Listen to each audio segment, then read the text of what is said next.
So here's the deal. I'm a 28-year-old guy, and I work on a small team where collaboration is key. Recently, a new guy joined us.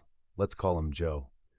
Now, Joe and I sit close to each other, and our work overlaps quite a bit.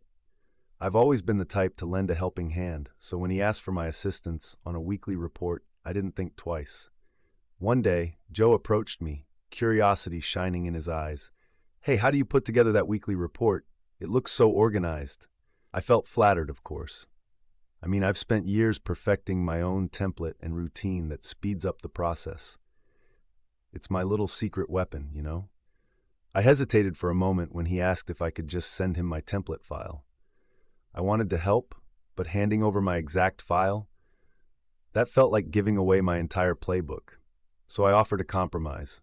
I'd be more than happy to walk him through my process.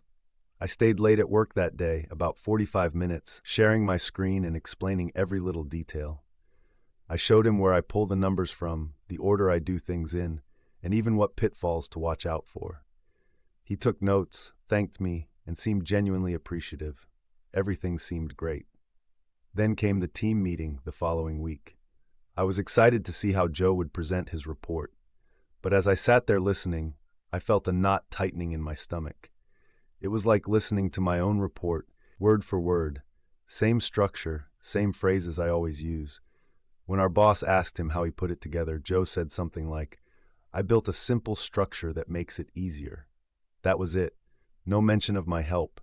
No acknowledgement that I spent my valuable time guiding him through the process. It felt like a betrayal, and I was left in disbelief. After the meeting, I decided I needed to address it. I pulled him aside, trying to keep my tone calm.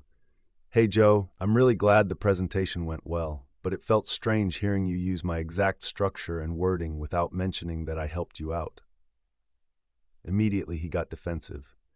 "I didn't think I needed to credit anyone for help," he snapped back. "You're just being insecure for even bringing it up." I was taken aback. I didn't expect that reaction at all. Since that day, Joe has kept asking me for my exact template file. It would save time, he'd say. I already understand it anyway. But I stood my ground and told him no. I offered to answer any questions if he got stuck, but the file? Absolutely not. Now, here's where it gets even messier. Joe has started to get cold towards me, and I overheard him telling some coworkers that I'm gatekeeping and trying to make him look bad. A few of my colleagues even suggested I should just send him the template because, after all, we're supposed to be a team, and it's not that deep. But to me, it felt deeply personal. I didn't want to be that difficult person, but I also felt like I had already extended a huge olive branch. What would stop him from turning around and doing the same thing again? So here I am, grappling with the situation. Am I the asshole for refusing to send him the template? I want to know what you all think. Was I right to stand my ground, or was I just being petty? Let's chat in the comments below.